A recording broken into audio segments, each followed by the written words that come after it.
Hello, इस channel पे आपका स्वागत है। आज हम सीखेंगे क्लास 10 का एक इम्पॉर्टेंट चैप्टर जिसका नाम है लाइट, रिफ्लेक्शन एंड रिफ्रैक्शन। इस वीडियो में हम इस चैप्टर को स्टेप बाय स्टेप डिटेल्स में सीखते जाएंगे। तो चलो फिर स्टार्ट करते हैं। जैसे कि आप सभी को पता है, light is a form of energy. Light जो है वो एनर्जी का एक फॉर्म होता है। Light always travels in a straight line. Light जो है वो हमेशा स्ट्रेट लाइन में ही ट्रैवल करती है। लेज़र लाइट तो आपने यूज़ किया ही होगा, उसमें से जो बीम निकलती है वो भी स्ट्रेट लाइन में ही ट्रैवल करके आती है। और अदर सोर्सेज जो है लाइट के, जैसे कि हमारे घरों में जो लाइट्स हम यूज़ करते हैं वो, या फिर सूरज से जो रोशनी निकलती है वो भी स्ट्रेट लाइन में ही ट्रैवल करके आती है। और लाइट से जो है वो रिफ्लेक्शन भी होता है, लाइट से रिफ्रैक्शन भी होता है। इस चैप्टर का इम्पोर्टेंट टॉपिक्स भी जो है वो reflection and refraction of light ही हैं। हम रिफ्रैक्शन ऑफ लाइट को बाद में सीखेंगे, फर्स्ट हम सीखेंगे रिफ्लेक्शन ऑफ लाइट के बारे में। तो चलो इसका डेफिनेशन पढ़ते हैं। The bouncing back of light when it hits any surface is known as the reflection of light. इसका मतलब अगर लाइट किसी सरफेस पर गिरती है तो वो वापस मुड़ जाती है, इसी को हम कहते हैं रिफ्लेक्शन ऑफ लाइट। एग्जाम्पल, आप अगर बॉल हाथ में लेके दीवार पर मारेंगे तो वो क्या होगी, मुड़कर वापस आएगी। ऐसे ही बॉल की तरह ही लाइट अगर किसी सरफेस पर गिरती है तो वो भी मुड़कर वापस आती है, इसी को हम कहते हैं रिफ्लेक्शन ऑफ लाइट। और रिफ्लेक्शन ऑफ लाइट जो है वो पॉलिश्ड और जैसे और स्मूथ सरफेस जो होता है ना, उस पर ज़्यादा रिफ्लेक्ट करती है। जैसे कि एग्जांपल, वाटर और मिरर, हम जो डेली यूज़ करते हैं ना प्लेन मिरर, उसका सरफेस भी जो है वो सॉफ्ट स्मूथ होता है और पॉलिश्ड होता है। और वाटर का सरफेस भी जो है वो स्मूथ ही होता है, पॉलिश्ड होता है। अनपॉलिश्ड सरफेस किसे कहते हैं, वॉल या फिर फ्लोर या फिर स्टोन्स, इसका जो सरफेस होता है वो अनपॉलिश्ड होता है और रफ होता है। इस पे अगर लाइट गिरती है, स्टोन पे या फिर वॉल पे या फिर ज़मीन पे अगर लाइट गिरेगी तो वो ज़्यादा रिफ्लेक्ट नहीं करती। ओके, तो हमने अब तक इस रिफ्लेक्शन ऑफ लाइट के बारे में क्या सीखा। The bouncing back of light when it hits any surface is known as reflection of light. Polished surface reflects more light compare to unpolished surface, and we see things around us just because of the reflection of light। अगर हम अपने अतराफ की चीज़ें देख पा रहे हैं वो किसकी मदद से, रिफ्लेक्शन ऑफ लाइट की मदद से ही। अगर पूरे लाइट्स ऑफ हो के रात का टाइम हो और पूरा अंधेरा हो तो अगर आप कुछ दिखाई देगा क्या, नहीं ना। लाइट की वजह से ही हम हमारे अतराफ की चीज़ों को देख सकते हैं, क्योंकि वो लाइट जो है उन चीज़ों पे गिर के हमारे आइस में रिफ्लेक्ट करती है, तभी हम चीज़ों को आसानी से देख पाते हैं। तो ये तो चलो रिफ्लेक्शन ऑफ लाइट के बारे में हो गया। अब हम इसके टाइप्स देखते हैं। रिफ्लेक्शन ऑफ लाइट के जो हैं वो 3 टाइप्स होते हैं। पहला रेगुलर और स्पेकुलर रिफ्लेक्शन, दूसरा इरेगुलर और डिफ्यूज्ड रिफ्लेक्शन, तीसरा मल्टीपल रिफ्लेक्शन। तो इसको पढ़ने से पहले हम पैरेलल लाइंस के बारे में एक बार रिकॉल कर लेते हैं। आपने तो मैथ्स में पढ़ा ही होगा पैरेलल लाइंस के बारे में, फिर भी एक बार मैं बोल देती हूँ। पैरेलल लाइंस जो होते हैं ना, उनके बीच का डिस्टेंस आप अगर कहीं भी मेजर करोगे उन लाइंस के बीच में डिस्टेंस, तो वो सेम ही होता है। अगर 2 सेंटीमीटर है डिस्टेंस तो हर जगह भी उस लाइन के बीच में डिस्टेंस क्या होता है, वो 2 सेंटीमीटर ही होता है। और ये पैरेलल लाइंस जो है ना वो कभी मिलते नहीं हैं, कभी भी मीट नहीं करते, वो हमेशा ऐसे ही स्ट्रेट ही जाते हैं। तो parallel lines are those lines which never meet and the distance between them are always equal. तो चलो हम फर्स्ट इरेगुलर और स्पेकुलर रिफ्लेक्शन के बारे में पढ़ते हैं। अगर when parallel rays of light incident on a smooth और polished surface, the reflected rays are also parallel. Example, plane mirror. अगर प्लेन मिरर पे लाइट रेस इंसिडेंट होते हैं, लाइट रेस अगर प्लेन मिरर पे गिरते हैं तो पैरेलल लाइट रेस अगर गिरते हैं तो मिरर पे जो रिफ्लेक्ट करके जो रेस आते हैं ना वो भी पैरेलल ही होते हैं। पैरेलल रेस इंसिडेंट होंगे और पैरेललाइज रेस से रिफ्लेक्ट होंगे, इसको हम कहते हैं regular reflection. Example plane mirror. Next irregular reflection और diffused reflection. When parallel rays of light incident on a rough or unpolished surface, the reflected rays are not parallel. Example reflection on a wall. अगर wall पे parallel rays of light अगर incident होते हैं, parallel rays of light अगर wall पे गिरते हैं तो जो रिफ्लेक्टेड रेस होते हैं ना वो पैरेलल नहीं होते, वो स्कैटर करके अलग अलग दिशाओं में जाते हैं। इसको हम कहते हैं irregular reflection. Next multiple reflection. Multiple reflection के बारे में हम पढ़ेंगे अभी। When two mirrors are kept inclined at an angle, they can together form multiple images because the image formed by one mirror forms the object for the other mirror. जैसे कि आप यहाँ देख रहे हो, अगर टू प्लेन मिरर्स जैसे कि आपके घर में अवेलेबल होते हैं, उनको आपको बाजू बाजू में साइड बाय साइड अरेंज करके बीच में कोई ऑब्जेक्ट जैसे कि लेमन या बॉक्स या फिर एक कॉइन अगर आप उसके बीच में रखोगे तो आपको देखने को मिलेगा मल्टीपल। अगर मिरर के बीच में 45 डिग्री एंगल होगा तो 7 इमेजेस फॉर्म होंगे, 60 डिग्री एंगल पे 5 इमेजेस, 90 डिग्री एंगल पे 3 इमेजेस, 120 डिग्री पे 2 इमेजेस, 180 डिग्री पे 1 इमेज एंड 0 डिग्री पे इनफाइनाइट नंबर ऑफ इमेजेस जो है वो फॉर्म होते जाएंगे। टाइप्स ऑफ रिफ्लेक्शन हमने पढ़ लिया है। अब हम पढ़ेंगे लॉस ऑफ रिफ्लेक्शन। हमने रिफ्लेक्शन ऑफ लाइट का डेफिनेशन पढ़ा था। The bouncing back of light when it hits any surface is known as the reflection of light. अब हम लॉस ऑफ रिफ्लेक्शन पढ़ेंगे, उससे पहले हम इस फिगर में टर्म्स को समझेंगे। जो सरफेस है वो है प्लेन मिरर, और ये बी को हम इंसिडेंट रे कहते हैं और बी सी को हम रिफ्लेक्टेड रे कहते हैं। और ये दो रेज जहाँ मीट हुए हैं, एक पॉइंट फॉर्म हुआ है बी, उस पॉइंट को हम कहते हैं पॉइंट ऑफ इंसिडेंस। अब हम एक परपेंडिकुलर लाइन, मिरर से एक परपेंडिकुलर लाइन हम ड्रा करेंगे, उसको हम कहते हैं नॉर्मल। परपेंडिकुलर लाइन को हम कहते हैं नॉर्मल। नॉर्मल ड्रॉ करने के बाद हमें यहाँ पे 2 एंगल्स फॉर्म हुए हैं। फर्स्ट एंगल जो है वो इंसिडेंट रे, ये भी इंसिडेंट रे जो है ना, ये भी और नॉर्मल के बीच फॉर्म हुआ है। इंसिडेंट रे और नॉर्मल के बीच में जो एंगल फॉर्म हुआ है उसको हम एंगल ऑफ इंसिडेंस कहते हैं, उसको आई से डिनोट करते हैं। और एक एंगल ये नॉर्मल और रिफ्लेक्टेड रे के बीच में फॉर्म हुआ है, इसको हम एंगल ऑफ रिफ्लेक्शन कहते हैं। तो फर्स्ट लॉ क्या कहता है? The angle of incidence is equal to the angle of reflection. Angle of incidence जो है वो एंगल ऑफ रिफ्लेक्शन से सेम है। Second law, the incident ray, the reflected ray and the normal to the mirror at the point of incidence all lie in the same plane. Second law भी बहुत simple है। ये जो incident ray A B है, reflected ray B C है और normal है और पॉइंट ऑफ इंसिडेंस, ये सभी कहाँ पे हैं? प्लेन मिरर पे हैं। प्लेन मिरर को हम सेम प्लेन कह के डिनोट करेंगे, तो ये सारे जो हैं वो सेम प्लेन पे हैं। इंसिडेंट रे, रिफ्लेक्टेड रे और नॉर्मल, ये सभी और पॉइंट ऑफ इंसिडेंस ये सभी क्या हैं? सेम प्लेन पे हैं। इतना सिंपल है सेकेंड लॉ भी। आप इस लॉ को आपको अपने घर में खुद वेरीफाई कर सकते हैं।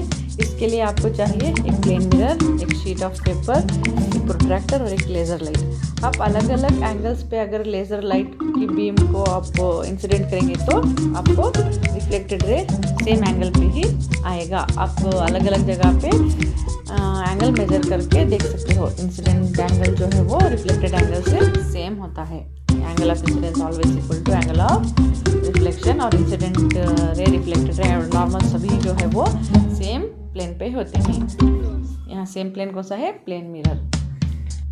रिफ्लेक्शन ऑफ लाइट के बारे में हमने डिटेल्स में समझ लिया है। एग्जाम की दृष्टि से अगर हम इसमें इम्पोर्टेंट जो सवाल पूछा जाएगा वो देखेंगे तो वो रिफ्लेक्शन ऑफ लाइट का डेफिनेशन होगा और लॉस ऑफ रिफ्लेक्शन। ये बहुत ही इम्पोर्टेंट है एग्जाम पर्पज से हम देखेंगे तो। अब इसके बाद जो हम आगे पढ़ते जाएंगे ना, वो सभी इम्पोर्टेंट टॉपिक्स होगा, जैसे कि रे डायग्राम्स, कॉन्वेक्स मिरर से कॉन्केव मिरर से जो बनते हैं ना, वो भी बहुत इम्पोर्टेंट है। अब रे डायग्राम्स और मिरर्स के बारे में पढ़ने से पहले हमें इमेजेस क्या होता है इसके बारे में जानना ज़रूरी है। इमेज क्या होता है, ये कैसे बनता है और इसके क्या क्या टाइप्स होते हैं इमेजेस के, इसको हमें जानना ज़रूर है। तो चलो स्टार्ट करते हैं, इमेजेस के बारे में पढ़ने स्टार्ट करते हैं। इमेज क्या होता है, चलो इसका डेफिनेशन देखते हैं। Image is a point where at least 2 light rays actually meet और अपीयर्स टू मीट। इमेज एक पॉइंट होता है जो 2 लाइट रेस के मिलने पर बनता है, या फिर हमें ऐसा लगेगा कि 2 रेस मिल रहे हैं, तभी इमेज बनता है। इसको हम फिगर से हम इजीली मालूम कर सकते। इमेज जो है वो 2 तरह की होती है, एक रियल इमेज, दूसरी virtual image. Real image is formed when light rays actually meet. Real image light rays के एक्चुअल मीट होने पर बनती है। Virtual image is formed when light rays appears to meet. Figure देखिए आप, वर्चुअल इमेज के बाजू में डॉटेड लाइन से जो इमेज बनी है इसको हम कहते हैं virtual image. Actual rays meet होने पर जो इमेज बनती है उसको हम रियल कहते हैं। डॉटेड लाइन से जो हमें इमेज बनती है ना, उसको हम वर्चुअल इमेज कहते हैं। Real image can be obtained on the screen. Real image जो है वो स्क्रीन पर हम देख सकते हैं। Virtual image can not be obtained on the screen. Virtual image screen पे नहीं बनती। रियल इमेज जो है वो इन्वर्टेड होती है। इन्वर्टेड मतलब उल्टी, erect. Virtual image is erect मतलब सीधी। आप फिगर देखिए रियल इमेज का, इसमें जो इमेज बनी है वो उल्टी है, उसको हम कहते हैं इन्वर्टेड। इधर वर्चुअल इमेज का फिगर देखिए वो सीधी ही बनी है, ऑब्जेक्ट भी सीधा है, इमेज भी सीधी है, इसको हम कहते हैं इरेक्ट। इन्वर्टेड मतलब उल्टी, इरेक्ट मतलब सीधी। For example, image formed on cinema screen and formed by concave mirror.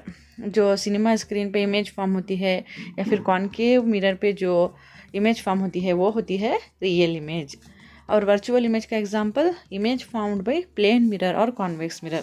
Convex mirror या फिर प्लेन मिरर पे जो इमेज फॉर्म होती है वो वर्चुअल इमेज होती है। इसे आप करेक्ट से याद रख लीजिए। Real image actual light rays मिलने पर होती है। Virtual image light rays appears to meet होने पर हमें वर्चुअल इमेज फॉर्म होती है। रियल इमेज स्क्रीन पे बनती है, वर्चुअल इमेज स्क्रीन पे नहीं बनती। रियल इमेज इन्वर्टेड होती है, वर्चुअल इमेज इरेक्ट होती है। रियल इमेज जो है वो कॉन्केव मिरर में फॉर्म होती है, वर्चुअल इमेज जो है वो प्लेन मिरर और कॉन्वेक्स मिरर में फॉर्म होती है। ये आप याद रख लीजिए। Okay, next, formation of image by a plane mirror. Plane mirror में इमेज कैसे फॉर्म होता है इसके बारे में हम जानेंगे। प्लेन मिरर वो है जो हम अपने घरों में डेली यूज़ करते हैं, जिसमें हम अपना फेस डेली देखते हैं, उसको हम प्लेन मिरर कहते हैं। आपको प्लेन मिरर में इमेज कैसे फॉर्म होती है इसको अच्छी तरह से समझने के लिए अगर आप मिरर के सामने खड़े होंगे तो आपको अच्छी तरह से समझ में आएगा। प्लेन मिरर में जो इमेज फॉर्म होती है ना वो वर्चुअल होती है। वर्चुअल मीन्स जैसे कि हमने पढ़ा था, light rays appears to meet, it is formed behind the mirror. अगर आप आईने के सामने खड़ के आप अपना फेस देखेंगे तो आपको ऐसा फील होगा कि आपका जो फेस है वो मिरर के पीछे से दिखाई दे रहा हो, ऐसा आपको लगेगा। इसको हम कहते हैं वर्चुअल इमेज। जो इमेज फॉर्म होती है ना प्लेन मिरर में वो कैसी होती है, वो वर्चुअल होती है। और दूसरा, it is erect. Erect means Sidhi he image form होती है। अगर हम सीधा खड़े हैं तो हमारी इमेज भी सीधी ही मिरर में दिखती है, ना कि उल्टा। Okay, third point, the image is laterally inverted.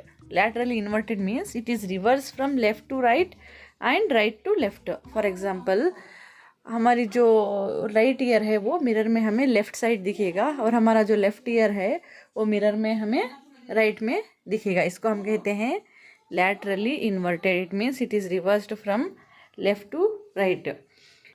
Fourth, the size of the image is same as the size of the object. Object का जो साइज़ होता है ना उतना ही साइज़ की इमेज जो है वो प्लेन मिरर पे बनती है। ऑब्जेक्ट साइज़ और इमेज साइज़ दो भी सेम होता है। Fifth point, the distance of the object from the plane mirror is same as the distance of the image from the plane mirror. अगर हम ऑब्जेक्ट हैं तो हम जितनी डिस्टेंस पे प्लेन मिरर से खड़े होंगे उतनी ही डिस्टेंस पे जो है वो मिरर पे हमारी इमेज बनती है। ऑब्जेक्ट डिस्टेंस और इमेज डिस्टेंस दो भी सेम होता है। चलो फिर से 5 पॉइंट्स रिकॉल करते हैं। Question it is virtual. Image form कैसी होती है? वर्चुअल होती है, इरेक्ट होती है, लैटरली इन्वर्टेड होती है, साइज ऑब्जेक्ट साइज और इमेज साइज दो भी सेम होता है, ऑब्जेक्ट डिस्टेंस और इमेज डिस्टेंस भी सेम होता है। नेक्स्ट जो है वो हमने यहाँ पढ़ा था कि लैटरली इन्वर्टेड, इसका एप्लीकेशन कहाँ होता है? इसका एप्लीकेशन होता है, आपने तो एम्बुलेंस देखा ही होगा, उसमें एम्बुलेंस जो वर्ड है वो रिवर्स लिखा होता है। किस लिए ये रिवर्स लिखा होता है? ये जो पीछे जो व्हीकल्स आते हैं ना, इनको सीधा एम्बुलेंस पढ़ने में मदद करता है। लैटरली इन्वर्टेड का जो यूज़ है वो। Next, spherical mirrors. A spherical mirror is a mirror that has the shape of a piece cut out of a spherical surface. आप फुटबॉल को इमेजिन कर लीजिए, फुटबॉल का जो शेप होता है वो होता है स्फेरिकल। ऐसे ही स्फेरिकल मिरर्स का शेप भी स्फेरिकल ही होता है। अगर हम उस स्फेरिकल सरफेस से कोई पीस, एक या दो पीस हम अगर उसमें से उस सरफेस में से कट करेंगे तो वो कर्व्ड शेप में जो कट होता है ना वो पीस, उसी को हम कहते हैं स्फेरिकल मिरर्स। ये दो तरह के होते हैं, पहला कॉनकेव मिरर, दूसरा कॉन्वेक्स मिरर। इसको जानने के लिए आप अपने हाथ में एक स्पून ले लीजिए। जो स्पून का अंदर वाला हिस्सा होता है ना वो कॉनकेव मिरर जैसा होता है, जो स्पून का बाहर या ऊपर वाला हिस्सा होता है ना वो कॉन्वेक्स मिरर जैसा होता है। आप उस स्पून को लेकर अपने सामने रखिए और अंदर वाला साइड देखिए। आप अपने फेस के सामने रख के स्पून को उसमें अंदर वाले साइड को अपने फेस के सामने रख के देखेंगे तो आपको अपनी इमेज जो है वो उस स्पून के अंदरूनी साइड में उल्टी दिखाई देगी। कॉनकेव मिरर में भी ऐसा ही दिखती है। तो चलो कॉनकेव मिरर का डेफिनेशन पढ़ते हैं। If the inner side of the spherical mirror is reflecting it is called concave mirror. Inner side spherical mirror का जो मिरर का इनर साइड होता है वो रिफ्लेक्टिंग हुआ तो, इनर साइड रिफ्लेक्टिंग हुआ तो उसको हम कॉनकेव मिरर कहते हैं, और उसको वो कॉन्वर्जिंग मिरर भी होता है। Concave mirrors are converging mirrors. अब उसी स्पून को जो आपके हाथ में है उसको आप रिवर्स कीजिए। रिवर्स करने पर आपको ऊपर वाला हिस्सा अपने सामने नजर आएगा। अब आप इसमें आपकी इमेज देखिए, वो सीधी होती है और वो सरफेस जो होता है वो ऊपर वाला वो रिफ्लेक्टिंग होता है कॉन्वेक्स मिरर में। चलो डेफिनेशन पढ़ते हैं। If the outer side of the spherical mirror is reflecting it is called a convex mirror. Convex mirror में आउटर साइड जो है वो रिफ्लेक्टिंग होता है, कॉनकेव मिरर में इनर साइड जो है वो रिफ्लेक्टिंग होता है। Concave mirrors are converging mirrors, convex mirrors are diverging mirrors. Next हमें कॉनकेव और कॉन्वेक्स मिरर्स के रे डायग्राम्स सीखने होंगे जो कि बहुत ही इम्पोर्टेंट हैं। इससे पहले हमें स्फेरिकल मिरर्स के कुछ टर्म्स को सीखना होगा। जैसे कि हमको पता है जो कॉनकेव और कॉन्वेक्स मिरर होता है वो स्फेरिकल मिरर्स का ही एक पार्ट होता है।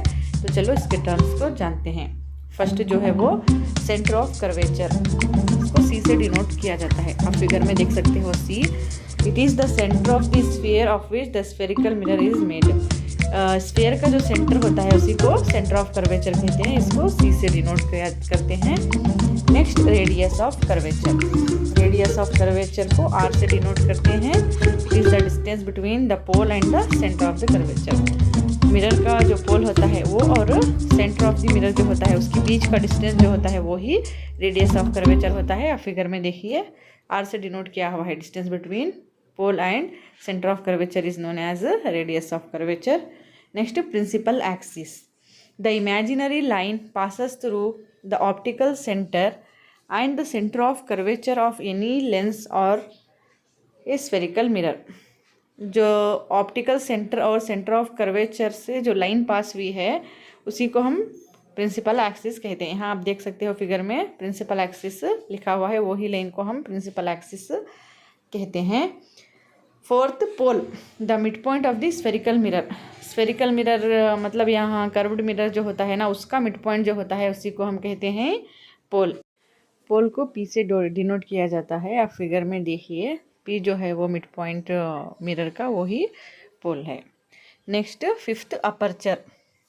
An aperture of a mirror or lens is a point from which the reflection of light rays actually happens. It also gives the size of the mirror. Aperture जो होता है वो एक reflecting surface, mirror का जो reflecting surface होता है ना वही अपर्चर होता है। आप फिगर में देखिए ये पी बी और ये डैश पी बी डैश जो है वो ही मिरर्स का अपर्चर है। कॉन्वेक्स मिरर का अपर्चर जो है वो ये पी बी है, कॉनकेव मिरर का अपर्चर जो है वो ये डैश पी बी डैश है। Next principal focus. Principal focus can also be called as focal point. It is on the axis of the mirror or lens where light rays of light parallel to the axis converge or appears to converge after reflection or refraction. Principal focus को हम focal point भी कहते हैं। इसको हम F से denote करते हैं। ये जो लाइट रेस जो है वो प्रिंसिपल एक्सिस से जो लाइट रेस पैरेलल जाती हैं वो प्रिंसिपल फोकस पे आके कॉन्वर्ज होती हैं, या फिर ऐसा लगता है कि वहाँ कॉन्वर्ज हो रही हो, इसको हम कहते हैं principal focus. Next focal length. The distance between the pole and the focus. P और फोकस एफ, पी और एफ के बीच में जो डिस्टेंस है उसी को हम कहते हैं focal length. Next relation between focal length and radius of curvature. यहाँ हमें न्यूमेरिकल सॉल्व करने के लिए एक रिलेशन है रेडियस ऑफ कर्वेचर और फोकल लेंथ का। F is equal to R by two, ये आपको याद रखना होगा, ये हमें न्यूमेरिकल सॉल्व करने में मदद करेगा। नेक्स्ट हम कॉनकेव और कॉन्वेक्स मिरर्स के रे डायग्राम्स बनाना सीखेंगे। फर्स्ट हम कॉनकेव मिरर के रे डायग्राम्स बनाएंगे, उसके बाद कॉन्वेक्स मिरर के। तो कॉनकेव मिरर के जो हैं वो टोटल 6 केसेस हैं। Object is at infinity. अब अगर ऑब्जेक्ट इन्फिनिटी पे है तो इसकी इमेज कहाँ बनती है वो रे डायग्राम बनाएंगे। Second, object is beyond C. अगर ऑब्जेक्ट सी के आगे है तो उसकी इमेज कहाँ बनती है उसका रे डायग्राम बनाएंगे। Third case, object is at C. अगर सेंटर ऑफ कर्वेचर पे ऑब्जेक्ट होगी तो उसकी इमेज कहाँ बनती है उसका रे डायग्राम बनाएंगे। Fourth case, object is placed between F and C. अगर फोकस और सेंटर ऑफ कर्वेचर के बीच में अगर ऑब्जेक्ट है तो इसकी इमेज कहाँ बनती है वो सीखेंगे। Fifth case, object is at F, उस एफ पे होगी तो उसकी इमेज कहाँ बनती है वो सीखेंगे। Sixth, object is placed between P and F. तो ये रे डायग्राम्स बनाने के लिए कॉनकेव मिरर के 4 रूल्स हैं, इसको आपको याद रखना होगा। तो चलो देखते हैं। फर्स्ट रूल जो है वो, a ray parallel to principal axis will pass through the focus after reflection. अगर कोई रे प्रिंसिपल एक्सिस के पैरेलल होके जाएगी तो वो रिफ्लेक्शन के बाद फोकस से होकर गुजरेगी। A ray parallel to principal axis will pass through the focus after reflection, यह है first rule. Next second rule. Second rule जो है वो फर्स्ट रूल का कॉन्वर्स है। कॉन्वर्स मतलब इसका ऑपोजिट है। ये क्या कहता है, अगर कोई ray passing through focus will become parallel to principal axis after reflection.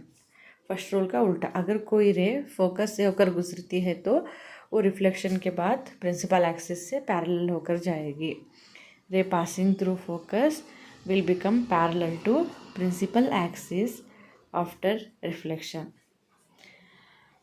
First rule और सेकेंड रूल हो गया। अब थर्ड रूल, ए रे पास through the centre of curvature is reflected back on the same path. अगर कोई रे सेंटर ऑफ कर्वेचर से गुजरेगी तो वो रिफ्लेक्शन के बाद भी सेंटर ऑफ कर्वेचर से ही गुजरेगी।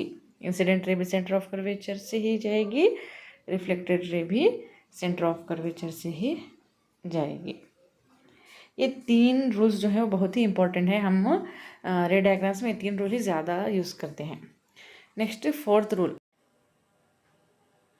ये ray incident on pole is reflected making an equal angle. अगर कोई रे पोल पे इंसिडेंट होती है तो और रिफ्लेक्टेड रे पोल से गुजरती है तो एंगल जो है वो सेम होता है, इंसिडेंट एंगल भी सेम होता है और रिफ्लेक्टेड एंगल भी सेम होता है। अगर कोई रे पोल पे इंसिडेंट होती है तो रिफ्लेक्टेड एंगल भी सेम होता है, इंसिडेंट एंगल भी सेम होता है। ओके, तो ये हो गए 4 रूल्स। इसमें फर्स्ट 3 रूल्स जो है वो बहुत इजी हैं, इसीलिए हम ज़्यादातर वो फर्स्ट 3 रूल्स ही यूज़ करते हैं। 4th रूल अगर कोई नेसेसिटी होगी तो उस केस में हम 4th रूल को यूज़ करेंगे। तो चलो 6 केसेस में फर्स्ट केस रे डायग्राम का बनाते हैं। When object is at infinity, object यहाँ पे इन्फिनिटी पे है। अब यहाँ फर्स्ट रूल यूज़ करते हैं।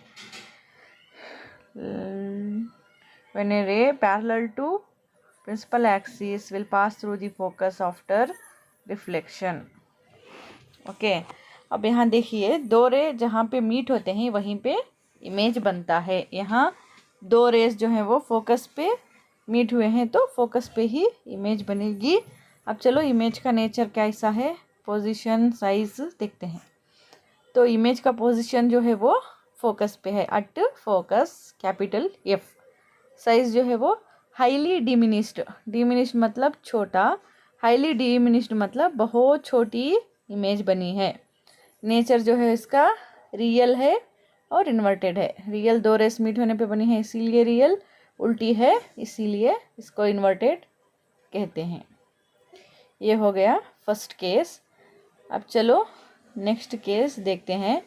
When object is beyond C, object C के आगे है तो फर्स्ट रूल यूज़ करते हैं यहाँ पे।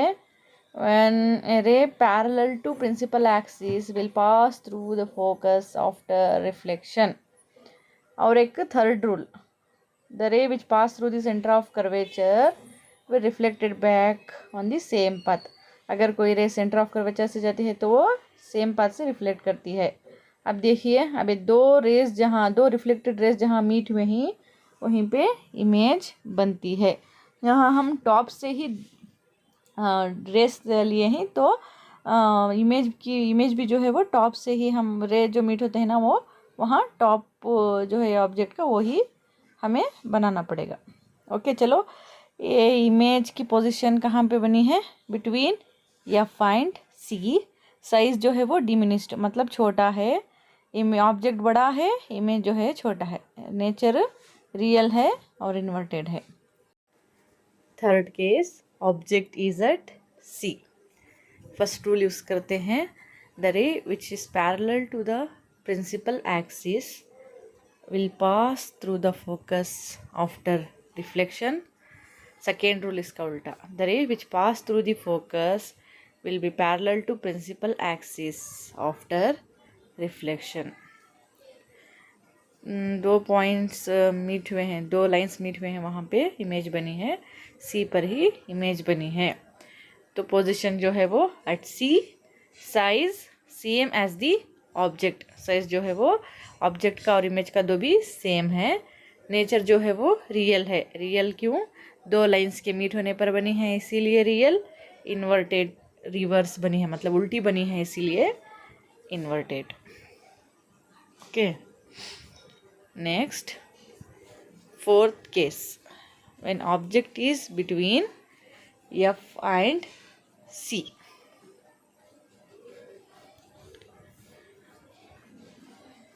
यहाँ पे फर्स्ट रूल यूज़ करते हैं।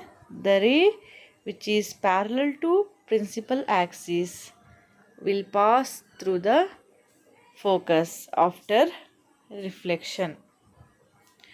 और थर्ड रूल यूज़ करते हैं। The ray which pass through the centre of curvature will reflected back on the same path. तो 2 लाइंस मीट हुए हैं, यहाँ पे इमेज बनी है। तो चलो इमेज का पोजीशन देखते हैं। पोजीशन, साइज और nature. Position beyond C, size जो है वो एनलार्ज्ड है। ऑब्जेक्ट देखिए छोटी है और उसकी इमेज जो बनी है वो एनलार्ज है। कब ऐसा होता है, जब हम इमेज ऑब्जेक्ट को F और C के बीच में प्लेस करते हैं तो उसकी इमेज जो है वो बड़ी बनती है और बियॉन्ड C बनती है। और नेचर जो है इसका रियल है। रियल क्यों? दो लाइंस मीट होने पर बनी है इसीलिए रियल है, उल्टी बनी है इसीलिए इन्वर्टेड है। ओके, चलो फोर्थ केस भी हो गया। अब fifth case, object is at F. अब ऑब्जेक्ट जो है वो और थोड़ा आगे, मतलब फोकस पे रखते हैं ऑब्जेक्ट को, तो इसकी इमेज कहाँ बनती है चलो देखते हैं। यहाँ पे भी हम फर्स्ट रूल यूज़ करते हैं, the ray which is parallel to the principal axis will pass through the focus after reflection. Third rule use करते हैं, the ray which pass through the centre of curvature will reflected back on the same path. यहाँ देखिए lines जो हैं वो meet नहीं हो रहे, मतलब दूर जाके मीट होएंगे, ऐसा हम अज्यूम करते हैं। ये लाइंस जो है वो कहीं दूर, वो इन्फिनिटी पे मीट होते हैं, तो पोजीशन जो है ऑब्जेक्ट की वो इन्फिनिटी बनती है। तो पोजीशन जो है वो इन्फिनिटी पे है, साइज़ जो है वो यहाँ बहुत लार्ज साइज़ की इमेज बनेगी। नेचर जो है वो रियल एंड इन्वर्टेड है। अब फर्स्ट केस को रिमेंबर कीजिए, तब ऑब्जेक्ट जो है वो हमारा ऑब्जेक्ट जो है वो इन्फिनिटी पे था, तो उसकी इमेज जो है वो फोकस पे बनी थी। अब यहाँ फोकस पे ऑब्जेक्ट है तो उसकी इमेज जो है वो इन्फिनिटी पे बनती है। फर्स्ट और फिफ्थ केस जो है वो रिवर्स है एक दूसरे का। Okay, sixth case, object is placed between F and P. यहाँ हम फोर्थ रूल यूज़ करते हैं, a ray incident on pole reflected making an equal angle. Third rule, the ray which passed through the center of curvature will reflect it back on the same path. आप यहाँ देखिए दो lines meet ही नहीं हुए हैं, तो हमें इस लाइंस को मिरर के बिहाइंड पे डॉटेड लाइंस में एक्सटेंड करना होगा, और ये दो लाइंस एक्सटेंड होके जहाँ मीट होते हैं बिहाइंड द मिरर, वहीं पे हमारी इमेज बनती है। तो इमेज जो है वो पोजीशन बिहाइंड द मिरर है, और इमेज कैसी है? एनलार्ज है। ऑब्जेक्ट छोटा है, इमेज जो है वो बड़ी है। यहाँ इमेज जो है वो वर्चुअल बनी है, और इमेज जो है वो इरेक्ट है। इरेक्ट मतलब सीधी है, वर्चुअल मतलब बिहाइंड द मिरर बनी है इसीलिए वर्चुअल। अगर दो लाइंस मीट होने पर बनती है तो उसे हम रियल कहते हैं।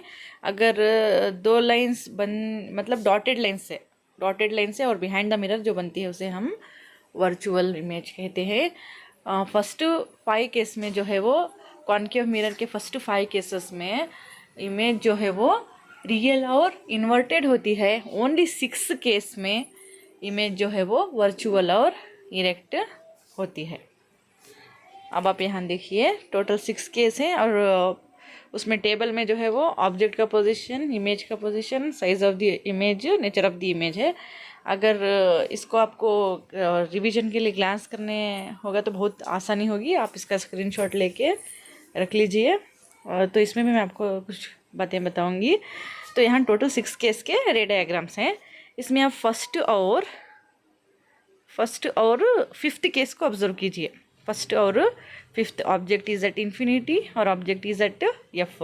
ये दो जो हैं वो ये एक दूसरे के कॉन्वर्स हैं।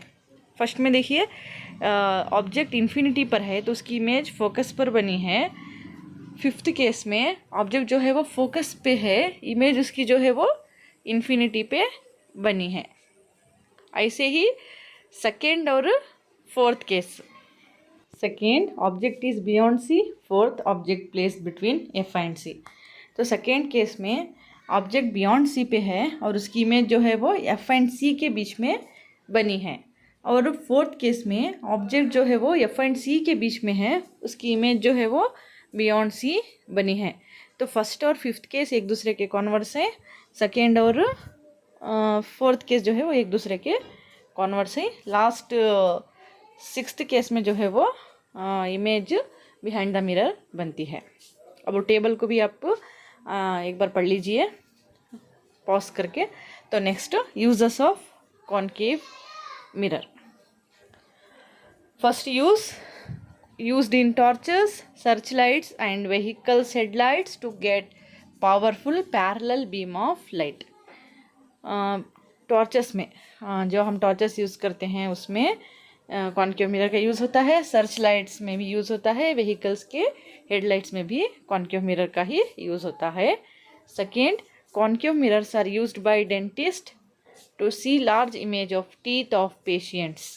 Teeth have to be placed between pole and focus. Okay, concave mirror को डेंटिस्ट भी यूज़ करते हैं। क्यों? अगर कोई इमेज दांत की जो है वो बड़ी उनको दिखेगी तो उनको उसका जो भी रूट कैनाल वो करने में जो आसानी होगी ना, इसीलिए डेंटिस्ट भी कॉन्केव मिरर का ही यूज़ करते हैं। Third, concave mirror is used as shaving mirrors to see a large image of the face. तो कॉन्केव मिरर जो है वो शेविंग मिरर्स में भी शेविंग मिरर के जैसा भी यूज़ करते हैं शेविंग करने के लिए। Next, fourth, large concave mirrors are used to concentrate sunlight to produce heat in solar furnace.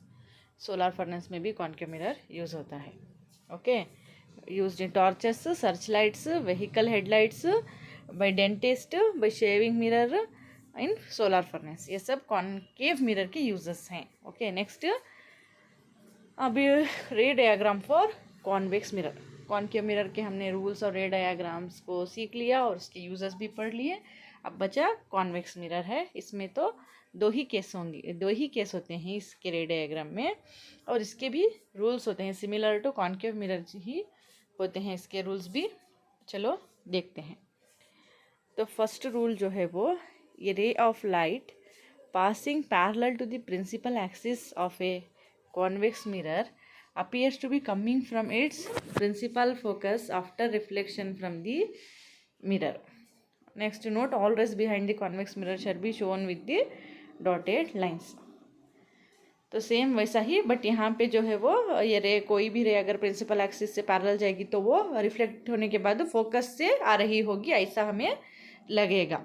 Okay, रे light passing through parallel to the principal axis of convex mirror appears to be coming from its principal focus after reflection. Okay, ये हो गया हमारा first rule. Next, second rule, ये ray directed towards the principal focus of a convex mirror will emerge parallel to the principal axis after reflection. अगर कोई रे focus की तरफ जा रही हो ऐसा हमें लगेगा, ऐसा हमें समझना होगा। अगर कोई रे फोकस की तरफ जा रही हो, अगर ऐसा जाएगी तो वो रिफ्लेक्शन के बाद जो है वो प्रिंसिपल एक्सिस से पैरेलल होगी। ओके, सेम कॉन्केव मिरर में जैसे रूल्स थे वैसे ही यहाँ पे हैं, लेकिन यहाँ पे हम डॉटेड लाइंस में फोकस को सभी हम मेंशन करते हैं और हमें जो लाइंस जो है वो वहाँ से आ रही हैं, ऐसा हमें अज्यूम करना पड़ता है कॉन्वेक्स मिरर में। नेक्स्ट, रूल 3, ए रे of light going towards the centre of curvature is reflected back along the same path. Same concave mirror का रूल था ना, वैसा ही अगर सेंटर ऑफ कर्वेचर से कोई लाइन जा रही है तो वो सेम पाथ से ही वापस आएगी। ओके,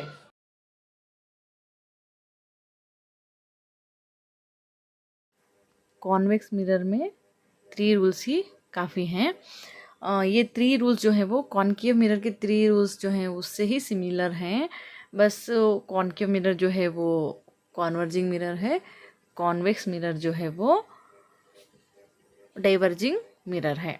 इसमें बस 2 केस हैं, तो चलो सीखते हैं इसका रे diagram. Okay, first, when object is placed at infinity. यहाँ ऑब्जेक्ट आइसक्रीम है, आपके मुंह में पानी आ रहा है, अब आप बाद में आइसक्रीम खाइए। फर्स्ट, यहाँ फर्स्ट केस देखिए, when object is placed at infinity. तो यहाँ कॉन्वेक्स मिरर का फर्स्ट रूल यूज़ करते हैं, the ray which parallel to the principal axis will appears to coming from the focus after reflection। और 2 भी मैंने सेम वैसे ही रे लिए हैं, ऊपर एक नीचे एक, बीच में जो है वो third rule, the ray which pass through centre of curvature will reflect back with the same path. तो अब यहाँ पे डॉटेड लाइन से हम बिहाइंड द मिरर एक्सटेंड करते हैं ये लाइंस को। तो 2 लाइंस जो है वो डॉटेड लाइंस कहाँ मीट हो रहे हैं, फोकस पर मीट हो रहे हैं, तो इमेज भी जो है वो फोकस पे ही है। ऑब्जेक्ट इन्फिनिटी पे है, उसकी इमेज जो है वो फोकस पे बनी है। कॉन्वेक्स मिरर के फर्स्ट केस में इमेज बहुत छोटी बनी है, पॉइंट जितनी छोटी है। तो चलो इसका पोजीशन, नेचर और साइज देखते हैं। पोजीशन जो है वो फोकस पे है, ऑब्जेक्ट इन्फिनिटी पे है और उसका इमेज फोकस पे बनी है। सेम आपको कॉनकेव मिरर का फर्स्ट केस भी याद होगा, इसमें भी ऑब्जेक्ट इन्फिनिटी पे था और उसकी इमेज जो है वो फोकस पे बनी थी। डिफरेंस ये है कि वो कॉनकेव मिरर है और उसका रे डायग्राम चेंज है, ये कॉन्वेक्स मिरर है, इसका रे डायग्राम चेंज है। ओके, तो नेचर कैसा है इमेज का, यहाँ virtual erect, virtual because behind the mirror है इमेज, इसीलिए वर्चुअल। इरेक्ट सीधी है इसीलिए इरेक्ट। आपको छोटी है ना इमेज, इसीलिए करेक्ट से दिखाई नहीं दे रहा, बट वर्चुअल और इरेक्ट बनी है इमेज। और साइज उसका जो है वो पॉइंट साइज है, पॉइंट जितना है। ओके, फर्स्ट केस हो गया। अब सेकेंड केस देखते हैं। Object is between infinity and pole. यहाँ ऑब्जेक्ट इन्फिनिटी और पोल के बीच में है। चलो फर्स्ट रूल यूज़ करते हैं। The ray which is parallel to principal axis appears to coming from the focus after reflection. Third rule, the ray which pass through the center of curvature will come back on the same path after reflection. अब यहाँ तो lines meet नहीं हुए, तो हम behind the mirror lines को dotted lines की मदद से एक्सटेंड करते हैं। मैंने कलर दूसरे कलर से एक्सटेंड किया है, आप डॉटेड लाइंस में कीजिए। तो ये दो लाइंस जो है वो पी और एफ के बीच में मीट हुए हैं, तो इमेज भी पी और एफ के बीच में ही बनेगी। तो चलो इसका नेचर, पोजीशन, साइज देखते हैं। तो इमेज का पोजीशन जो है वो बिटवीन पी एंड एफ है। नेचर वर्चुअल है, इरेक्ट है। वर्चुअल बिकॉज ये बिहाइंड द मिरर है इसीलिए इरेक्ट, सीधी बनी है इसीलिए इरेक्ट। साइज जो है वो डिमिनिश्ड, ऑब्जेक्ट जो बड़ा है इसकी इमेज जो है वो छोटी है। चलो दो केसेस भी हो गए। अब next users of convex mirror देखते हैं। तो first, convex mirrors are used as rear view mirrors in vehicles में जो साइड में मिरर्स लगे होते हैं वो कॉन्वेक्स मिरर होते हैं, क्योंकि उसमें हम जो है वो वाइड फील्ड, हमें वाइड व्यू मतलब ज़्यादा व्यू हम देख सकते हैं, इसीलिए व्हीकल्स में कॉन्वेक्स मिरर यूज़ करते हैं। Second, convex mirror are used at blind turns and on points of merging traffic to facilitate vision of both side traffic. अगर कोई टर्न्स जो होते हैं वो वहाँ पे एक्सीडेंट होने के चांसेस से रहते हैं ना, वैसी जगह पे सब जो है वो कॉन्वेक्स मिरर को लगाते हैं, ताकि उधर से कौन सी व्हीकल आ रही है सब इसका इसे मालूम हो सके, इसीलिए कॉन्वेक्स मिरर को ब्लाइंड टर्न्स में यूज़ करते हैं। Third, used in shops as security mirror because single security personnel could see large portions of the store while monitoring from a single location. दुकान में शॉप्स में से भी हम कॉन्वेक्स मिरर को यूज़ कर सकते हैं, बिकॉज इस एक अकेला पर्सन जो है वो एक सिंगल लोकेशन से जो है वो दूसरे बाहर का जो है वो व्यू को इजीली मॉनिटर कर सकते हैं कॉन्वेक्स मिरर की मदद से। Fourth, they are also used in ATMs as handy security feature that allows the user to see what is happening behind them. आपने ATMs में भी देखा होगा, मिरर जो लगा होता है ना वो कॉन्वेक्स मिरर होता है, जिससे हमें पैसे विड्रॉ करने के टाइम में जिससे हमें पता लगे कि हमारे पीछे कौन है, इसको हम मालूम कर सकते हैं। इसीलिए सेफ्टी पर्पज़ से कॉन्वेक्स मिरर जो है वो ATM स्लॉट्स में भी लगाया जाता है। ओके, ये हो गया कॉन्वेक्स मिरर्स के यूजेस। तो अब नेक्स्ट जो है वो sign convention for reflection by spherical mirrors. First, the object is placed to the left of the mirror. Spherical mirrors में चाहे वो कॉनकेव हो या कॉन्वेक्स, ऑब्जेक्ट हमेशा लेफ़्ट साइड में ही प्लेस करते हैं, मिरर के लेफ़्ट साइड में ही प्लेस करते हैं। Second, all distances parallel to the principal axis are measured from the pole of the mirror. All distances जो है वो हम पोल से ही मेजर करते हैं। कोई भी डिस्टेंस हम मेजर करना हो तो हम पोल से ही स्टार्ट करते हैं। Third, all distances measured in the direction of incident ray along positive x-axis are taken as positive।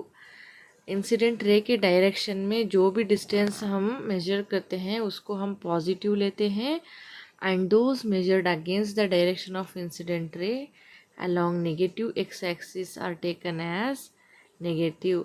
और जो इंसिडेंट रे के डायरेक्शन से अगेंस्ट जो हम डिस्टेंसेस मेजर करते हैं नेगेटिव एक्स एक्सिस पे, उसको हम नेगेटिव लेते हैं। Fourth, distance measured perpendicular to and above the principal axis are taken as positive. Principal axis के अबोव परपेंडिकुलर जो डिस्टेंस मेजर करते हैं वो हम पॉजिटिव लेते हैं। Next, fifth, distance measured perpendicular to and below the principal axis are taken as negative. और जो बिलो परपेंडिकुलर डिस्टेंस जो हम मेजर करते हैं प्रिंसिपल एक्सिस के बिलो, उसको हम नेगेटिव लेते हैं। Next, object distance which is represented by you. Object distance you से रिप्रेजेंट करते हैं जो नेगेटिव होता है। हमेशा ऑब्जेक्ट डिस्टेंस जो है नेगेटिव होता है। क्यों होता है ऐसा? बिकॉज ऑब्जेक्ट को हम लेफ्ट साइड में ही प्लेस करते हैं और हम डिस्टेंस को पोल से मेजर करते हैं। तो पोल से अगर हम मेजर करेंगे तो वो against the direction of incident ray होता है, इसीलिए ऑब्जेक्ट डिस्टेंस हमेशा नेगेटिव होता है। Second, focal length of concave mirror that is always negative. Concave mirror का फोकल लेंथ भी नेगेटिव होता है। क्यों? बिकॉज फोकल लेंथ क्या होता है फर्स्ट ये आपको मालूम होना चाहिए। फोकल लेंथ जो है वो आपने पढ़ा है, the distance between the pole and the focus, principal focus. F और पी के बीच में का डिस्टेंस फोकल लेंथ होता है। कॉनकेव मिरर में एफ जो है वो लेफ्ट साइड में है और हम पोल से इसका डिस्टेंस मेजर करेंगे तो वो against the direction of incident रे होगा, इसीलिए negative. Focal length of convex mirror positive होता है क्योंकि फोकस जो है वो पॉइंट एफ जो है वो कॉन्वेक्स मिरर में राइट साइड में होता है और हम पोल से डिस्टेंस मेजर करेंगे तो वो आगे in the direction of incident ray होता है, इसीलिए वो पॉजिटिव होता है। Okay, next, mirror formula 1/v plus 1/u is equal to 1/f, where v is image distance, u is object distance, f is focal length. ये mirror formula बहुत बहुत important है। इसे हम न्यूमेरिकल्स में यूज़ करते हैं। ये आपको ध्यान से याद करना होगा, करेक्ट से आपको बाय हार्ट करना होगा। Okay, next, magnification of mirrors. हमने रे डायग्राम्स बनाया था, उस रे डायग्राम से हमें ये पता चलता है कि इमेज कहाँ बनी है, इमेज का नेचर कैसा है, साइज़ कैसा है और उसका पोजीशन क्या है, ये हमें रे डायग्राम से पता चलता है। वो रियल है या वर्चुअल, ऐसा सभी हमें रे डायग्राम से पता चलता है। लेकिन अब यहाँ मैग्निफिकेशन ऑफ मिरर्स का एक फार्मूला है। अगर इस फार्मूले को हम यूज़ करके एम की वैल्यू कैलकुलेट करते हैं तब भी हम बता सकते हैं कि इमेज रियल है या वर्चुअल है, या फिर वो एनलार्ज है या डिमिनिश्ड है, या फिर मिरर भी कोसा है ये तक मालूम कर सकते हैं, या फिर वो प्लेन मिरर है या कॉन्वेक्स मिरर है या कॉनकेव मिरर है, ये सब हम मालूम कर सकते हैं। तो चलो ये मैग्निफिकेशन ऑफ मिरर्स का डेफिनेशन देखते हैं। It is the ratio of the height of the image to the height of the object, which implies m is equal to hi by ho. Hi, height of the image, ho, height of the object.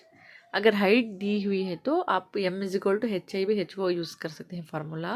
अगर height के बदले distance दिया हो तो आप next formula जो है वो m is equal to minus v by u ये यूज़ करते हैं। हाइट दिया हो तो hi by ho, डिस्टेंस दिया हो तो minus v by u, minus v by u. V जो है वो इमेज डिस्टेंस है, यू जो है वो ऑब्जेक्ट डिस्टेंस है। Next, implies if m is negative image is real. अगर m नेगेटिव है तो इमेज जो है वो रियल है। If m is positive image is virtual. If hi is equal to ho, then m is equal to 1, that is, image is equal to object. If h is greater than ho, then m is greater than 1, that is, image is enlarged. If hi is less than ho, then m is less than 1. That is, image is diminished. Next, magnification of plane mirror is always +1. Plane mirror का magnification हमेशा +1 होता है. Plus sign indicates virtual image, 1 indicates that image is equal to object size. आपको पता है plane mirror पे virtual image बनती है और डिस्टेंस जो है इक्वल टू ऑब्जेक्ट होता है. Okay, next, if m is positive and less than 1 it is a convex mirror. If m is positive and more than 1, it is a concave mirror. If m is negative, it is a concave mirror.